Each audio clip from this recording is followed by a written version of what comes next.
आज हम chemical bonding start करेंगे। अब दो एटम्स कंबाइन क्यों करते हैं? In order to complete their octet. Octet complete करने का क्या मतलब है? That there should be 8 valence electrons in the outermost shell. 8 electron होने चाहिए आउटरमोस्ट शेल में, इसीलिए एटम्स कंबाइन करते हैं। Now what are the various types of bonds which are possible? पहला बॉन्ड हमारा आयनिक बॉन्ड। आयनिक बॉन्ड कैसे बनता है? एक एटम अपने इलेक्ट्रॉन्स दूसरे एटम को दे देता है, that is transfer of electrons takes place from one atom to another, तो हम कहते हैं कि आयनिक बॉन्ड बन गया।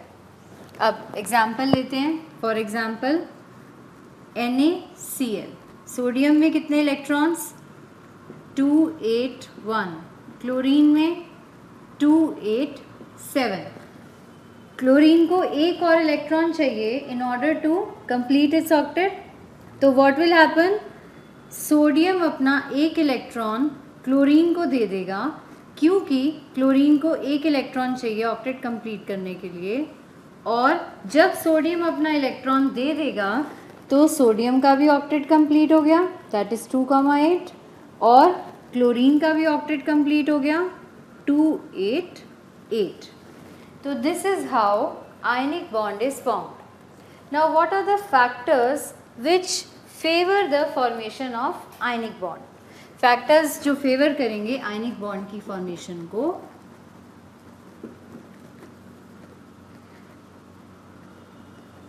First factor ionisation enthalpy. Periodic classification में मैंने आपको आयनाइजेशन एंथैल्पी के बारे में बताया था। आयनाइजेशन एंथैल्पी क्या होती है? It is the energy required to remove the outermost electron, जो हमें देनी पड़ती है। अब अगर हमें ज़्यादा एनर्जी देनी पड़ रही है तो केटायन इजीली फॉर्म नहीं होगा। इसका मतलब अगर मुझे केटायन बनाना है तो कम एनर्जी अगर मैं दूंगी तो जल्दी बन जाएगा। So what is the factor which will favour ionic bond formation? It will be low ionization energy. अब सेकेंड फैक्टर पे आते हैं, इलेक्ट्रॉन गेन एंथैल्पी। अब Cl ने Cl माइनस बनाना है, मतलब कि उसको एक इलेक्ट्रॉन को ऐड करना है। आपको मैंने इलेक्ट्रॉन गेन एंथैल्पी में बताया था कि इलेक्ट्रॉन गेन एंथैल्पी क्या होती है? एनर्जी रिलीज्ड जब हम न्यूट्रल एटम में इलेक्ट्रॉन को ऐड करते हैं। तो अगर मेरी ज़्यादा एनर्जी रिलीज़ होगी, इसका मतलब उस एटम की ज़्यादा टेंडेंसी है टू ऐड द इलेक्ट्रॉन। तो सेकंड फैक्टर क्या हो गया? More negative electron gain enthalpy, जो कि आयनिक बॉन्ड की फॉर्मेशन को फेवर करेगा। अब थर्ड फैक्टर, जब मेरे पास केटायन और एनायन बन गया तो अब मुझे आयनिक कंपाउंड बनाने के लिए क्या करना पड़ेगा? क्लोज पैकिंग करनी पड़ेगी केटायन की और एनायन की। तो जब भी केटायन और एनायन क्लोजली पैक होते हैं एनर्जी रिलीज़ होती है, और जितनी ज़्यादा क्लोजली पैक होते हैं उतनी ज़्यादा एनर्जी रिलीज़ होती है, और उस एनर्जी को हम बोलते हैं लैटिस एंथैल्पी। तो third factor is lattice enthalpy, और इसका मतलब क्या है कि हाई लैटिस एंथैल्पी होनी चाहिए for the formation of ionic bond. Now what are the factors on which lattice enthalpy depends, कि lattice enthalpy ज़्यादा कब रिलीज होगी? First factor size of ions. अगर आयंस छोटे हैं तो वो टाइटली पैक हो जाएंगे, या आयंस का साइज सेम है तो smaller cation is stabilised by smaller anion, bigger cation is stabilised by bigger anion. तो अगर दोनों का साइज ऑलमोस्ट सेम है, दोनों की पैकिंग टाइटली हो जाएगी, and we say that lattice enthalpy ज़्यादा रिलीज होगी। फॉर एग्जाम्पल अगर हमें कंपेयर करना है, we are comparing NaCl and LiCl। अब NaCl और LiCl में किसकी लैटिस एंथैल्पी ज़्यादा है? Na भी बड़ा, Cl भी बड़ा, लिथियम छोटा, Cl बड़ा। तो यहाँ पे क्या होगा? NaCl की lattice enthalpy is greater than the lattice enthalpy of LiCl। अब higher the charge on ions, जितना ज़्यादा चार्ज होगा उतनी ज़्यादा लैटिस एंथैल्पी होगी. Now suppose I have to compare NaCl and MgCl2. NaCl में क्या चार्ज है? +1. MgCl2 में क्या चार्ज है? +2. तो किसकी लैटिस एंथैल्पी ज़्यादा होगी? MgCl2 की, because higher the charge more is the lattice enthalpy. तो MgCl2 की lattice enthalpy is higher than NaCl. Next bond is covalent bond. अब कोवेलेंट बॉन्ड कैसे बनता है? It is form by sharing of electrons. जब दो atoms electrons share करते हैं तो that is known as covalent bond.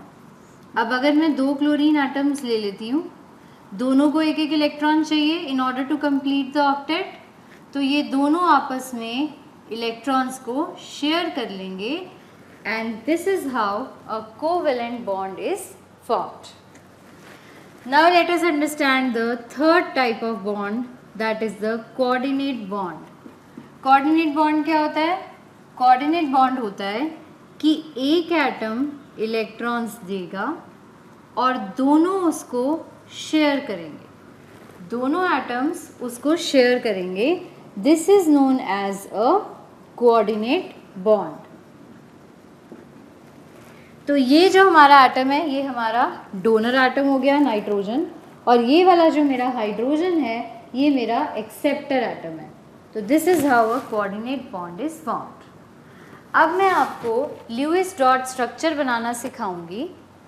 आपने छोटी क्लासेस में ल्यूइस सिंबल लिखना सीखा होगा कि हमें किसी भी एलिमेंट का ल्यूइस सिंबल कैसे लिखते हैं.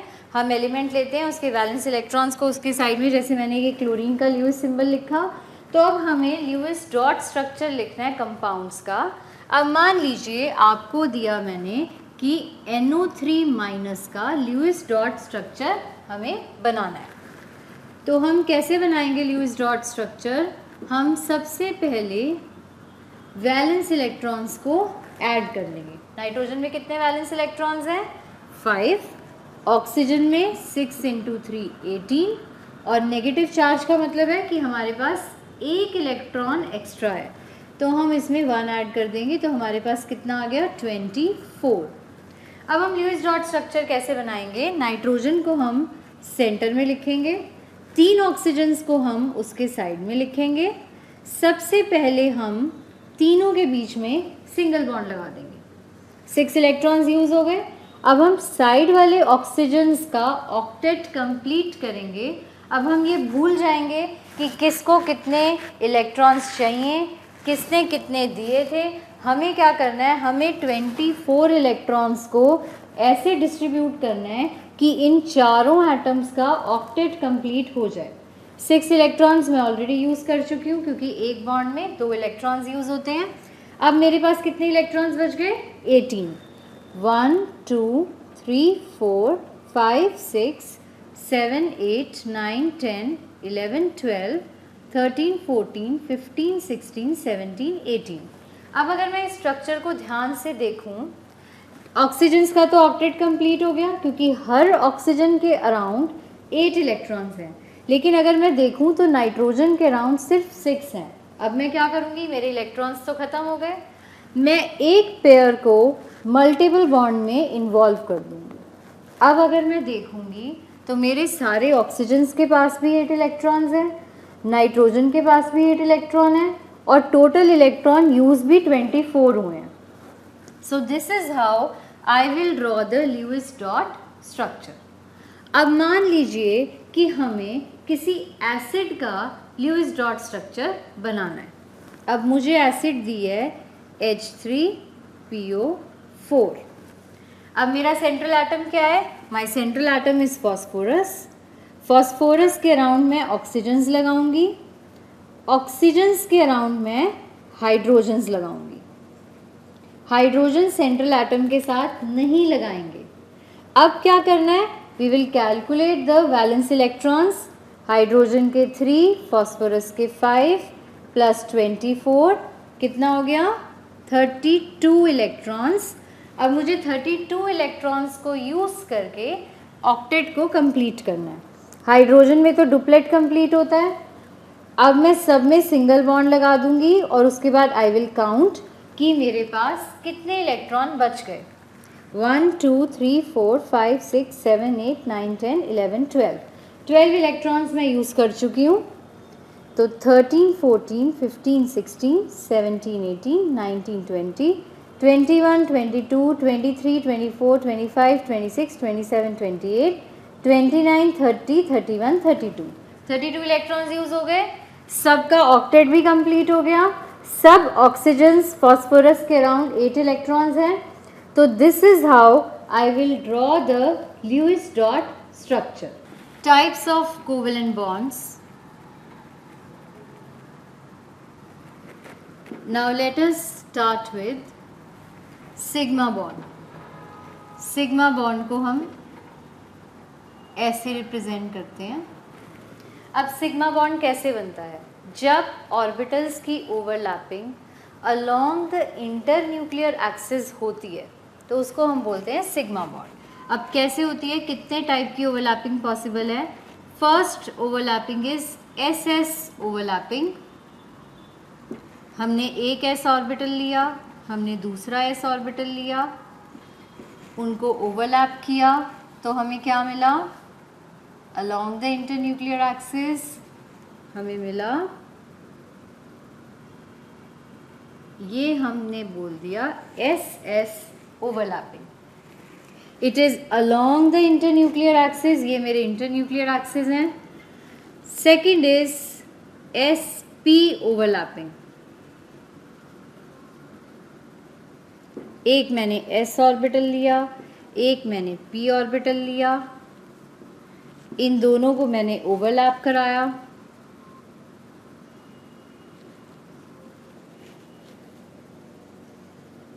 तो ये मेरा है sp overlapping. Third is pp overlapping. एक p ऑर्बिटल लिया, दूसरा p ऑर्बिटल लिया, अलोंग द इंटरन्यूक्लियर एक्सिस ये सब ओवरलैपिंग चल रही है और उसको मैंने इस तरह से ओवरलैप करा दिया, forming like this. So this is pp overlapping. अब हम पाई बॉन्ड की फॉर्मेशन को समझेंगे। Second type of bond is pi bond. अभी हमने देखा था सिग्मा बॉन्ड कैसे बना था, by overlapping along the internuclear axis. Pi bond कैसे बनेगा? बाय ओवरलैपिंग साइडवेज ओवरलैपिंग से। एक p ऑर्बिटल लिया, दूसरा p ऑर्बिटल लिया और उसको साइडवेज ओवरलैपिंग करा दी। अब हम देख रहे हैं साइडवेज ओवरलैपिंग में the extent of overlap is very very small. Extent of overlap is small. Electron density जो है वो दो प्लेन्स में आ रही है। अब हम देख रहे हैं एक्सटेंट ऑफ ओवरलैपिंग अगर कम है तो इसका मतलब क्या है कि pi bond is weak as compare to the sigma bond. अब क्योंकि आधी electron density above the plane है, आधी बिलो द प्लेन है, अगर मैं पाई बॉन्ड को रोटेट करने की कोशिश करूँगी what will happen? It will break. तो मेरा और क्या पॉइंट हो गया कि पाई बॉन्ड के अराउंड रोटेशन पॉसिबल नहीं है। पाई बॉन्ड में सिर्फ pp ओवरलैपिंग पॉसिबल है।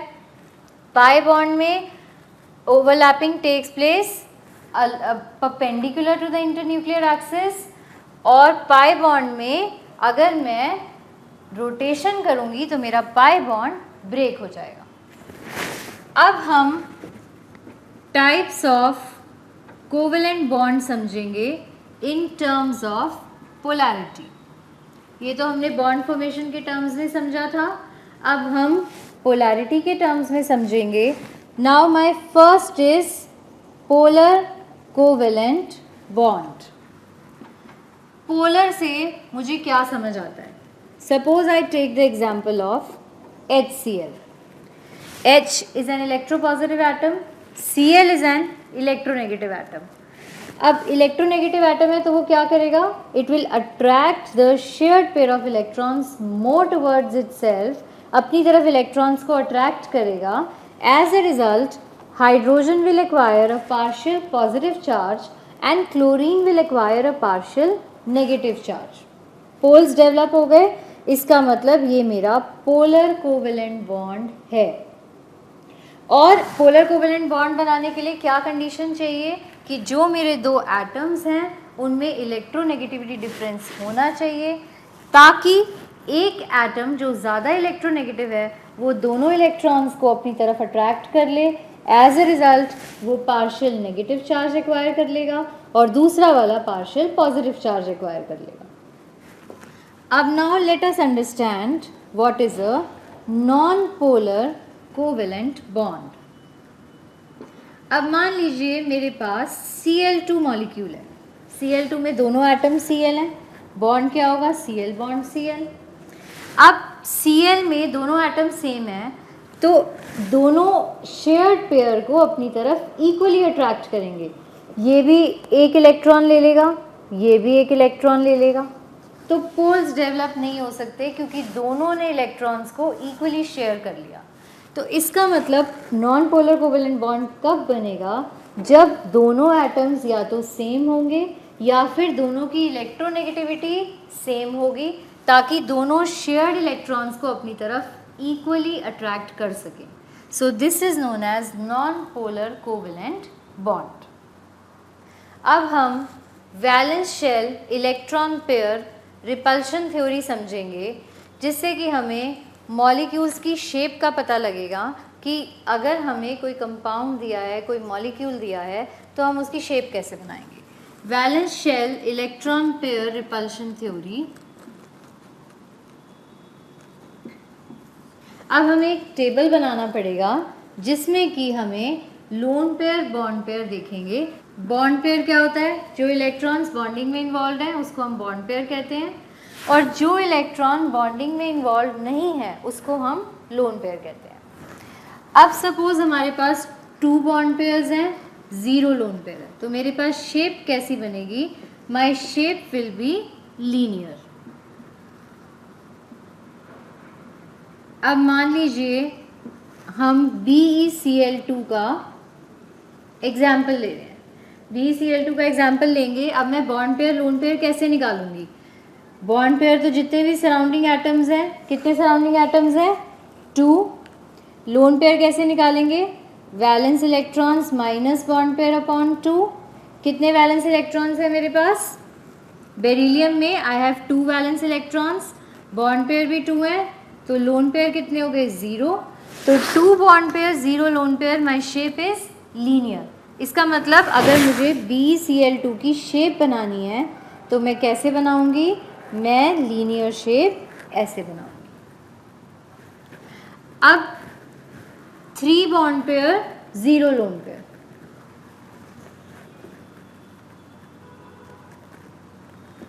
ट्रायगोनल प्लानर बनेगा।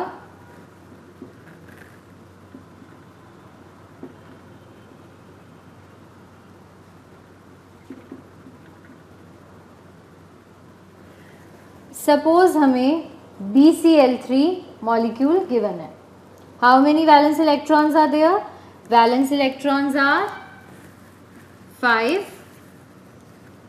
Valence electrons are 3, bond pairs are 3। Lone pair निकालेंगे, valence electrons minus bond pair divided by 2। Lone pair भी 0 आ गए, बॉन्ड पेयर 3 क्यों है, अभी मैंने आपको बताया था जितने भी सराउंडिंग एटम्स होते हैं वही मेरे बॉन्ड पेयर होते हैं, क्योंकि 3 एटम सराउंड कर रहे हैं तो 3 बॉन्ड पेयर्स हैं। तो शेप क्या हो जाएगी, my shape will be trigonal planar. तो इस तरीके से हम टेबल बनाएंगे पूरा और समझेंगे कि अगर कितने बॉन्ड पेयर हैं, कितने लोन पेयर हैं, तो क्या शेप होगी। अब मैंने आपको बता दिया है कि बॉन्ड पेयर कैसे निकालते हैं, लोन पेयर कैसे निकालते हैं। अभी हम एक एग्जाम्पल लेंगे जिसमें चार्ज स्पीशीज़ आएंगी, तो जिससे आपको क्लैरिटी हो जाएगी कि अगर मॉलिक्यूल में चार्ज गिवन है तो हम कैसे कैलकुलेट करेंगे। 2 bond pair 1 lone pair, shape will B bent और V shape. 4 bond pairs 0 lone pair, shape would be tetrahedral.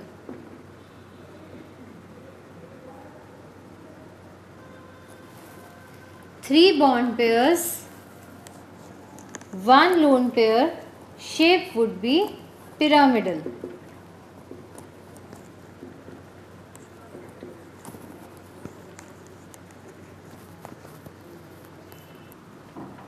5 bond pair, 0 lone pair. Shape will be trigonal bipyramidal.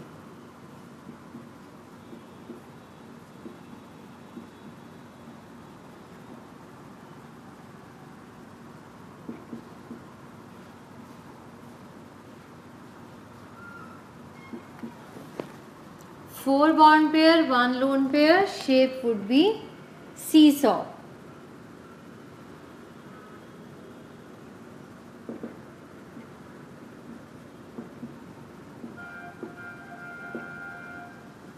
Three bond pairs, two lone pairs. Shape would be T shape.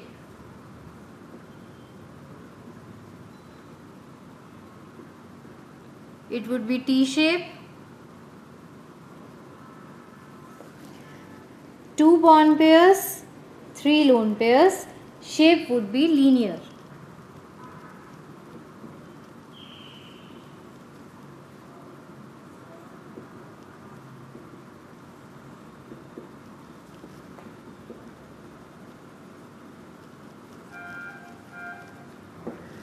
अभी हम इनसे related example करेंगे तो आपको clear हो जाएगा कि हमें शेप कैसे आएगी। अब देखिए, मान लीजिए आपको SF4 की शेप बनानी है। SF4 में कितने बॉन्ड पेयर्स हैं? I told you bond pair कैसे निकालते हैं। जितने भी सराउंडिंग एटम्स हैं, कितने बॉन्ड पेयर हो गए? 4। वैलेंस इलेक्ट्रॉन्स कितने हैं? 6। लोन पेयर कैसे निकालेंगे? Valence electrons minus bond pair by 2, 1 lone pair. तो bond pair 4 and lone pair 1, तो SF4 की शेप क्या हो जाएगी? It will be seesaw shape. अब मान लीजिए हमें ClF3 मॉलिक्यूल की शेप बनानी है। अब ClF3 मॉलिक्यूल की शेप कैसे बनाएंगे? बॉन्ड पेयर 3, क्योंकि सराउंडिंग एटम्स 3 हैं, वैलेंस इलेक्ट्रॉन 7, तो लोन पेयर जब हम कैलकुलेट करेंगे लोन पेयर आ जाएंगे 2। टी शेप में there will be 2 lone pairs, lone pair आ जाएंगे 2, तो 3 bond pairs, 2 lone pairs, it will be T shape. अब अगर हमें एग्जाम्पल लेना है ICl2 नेगेटिव का। अब मैंने आपको बताया था कि नेगेटिव चार्ज के लिए हमें क्या करना है। नेगेटिव चार्ज के लिए हमें वैलेंस इलेक्ट्रॉन्स में अगर एक नेगेटिव चार्ज है तो वैलेंस इलेक्ट्रॉन में एक इलेक्ट्रॉन ऐड कर देंगे, और अगर पॉजिटिव चार्ज है तो वैलेंस इलेक्ट्रॉन्स में से एक इलेक्ट्रॉन को सब्ट्रैक्ट कर देंगे। बॉन्ड पेयर्स कितने हैं? 2। लोन पेयर कैसे निकलेंगे? 8 - 2/2। Lone pairs are 3 lone pair and 2 bond pair. Shape is linear. तो लीनियर शेप बन जाएगी ICl2 नेगेटिव की, लाइक दिस, जैसे मैंने आपको बताया था। इस तरह से, और इसके बाहर हम नेगेटिव चार्ज लगा देंगे। 6 bond pair, 0 lone pair. Shape will B octahedral shape.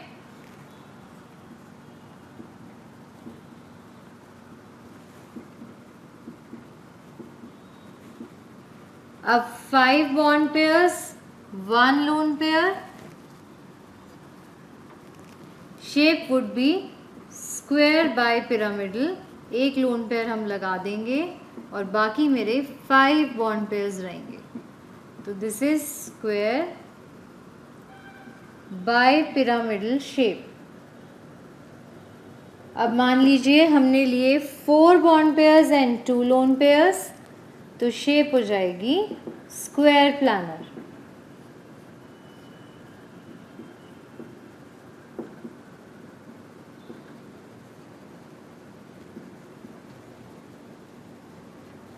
अब सपोज कीजिए हमें HCF4 का स्ट्रक्चर बताना है, तो हम क्या करेंगे? बॉन्ड पेयर हमारे पास 4 हैं, 4 bond pairs. Valence electron xenon में 8 है। Lone pair will be 8 - 4/2, 2 lone pairs, so 4 bond pair, 2 lone pair. Shape would B square planar. Now 7 bond pairs and 0 lone pair. Shape would be pentagonal bipyramidal.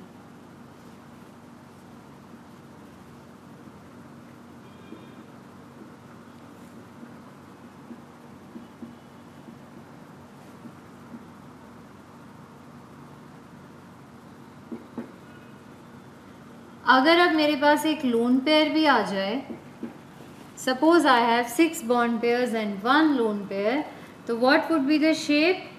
Shape would be distorted octahedral. It would be distorted octahedral shape. So suppose I have XeF6. How many bond pairs? 6. How many lone pairs? 1. So it will be distorted octahedral. अब मैंने आपको negative charge का example तो बता दिया. अब suppose कीजिए कि आपको दिया है मॉलिक्यूल NH4 पॉजिटिव, जिसमें कि एक पॉजिटिव चार्ज आ गया. अब मेरे पास बॉन्ड पेयर कितने हैं? 4, क्योंकि सराउंडिंग एटम्स 4 हैं. वैलेंस इलेक्ट्रॉन्स नाइट्रोजन के 5 और पॉजिटिव चार्ज है, तो मतलब मैं एक इलेक्ट्रॉन को कम कर दूंगी, -1 दैट इज 4. लोन पेयर हो गए 0, तो that means shape would B tetrahedral shape. तो ये मैंने आपको एग्जाम्पल बता दिया है कि अगर एक पॉजिटिव चार्ज दिया हो तो आपको शेप कैसे प्रिडिक्ट करनी है. आपके मॉड्यूल में क्वेश्चंस दिए हुए हैं जिसमें कि आपको मॉलिक्यूल्स की शेप को प्रिडिक्ट करना है, तो आप मॉड्यूल में से क्वेश्चंस को सॉल्व करेंगे. तो जब आप ये सारा टेबल लर्न कर लेंगे, आपको ये बता दिया गया है कि लोन पेयर बॉन्ड पेयर कैसे कैलकुलेट करने हैं. अब सबसे इम्पॉर्टेंट बात क्या है कि ये जितनी भी शेप्स हैं ना, ये ऐसे ही क्यों बनी है? Covalent bonds they are directional.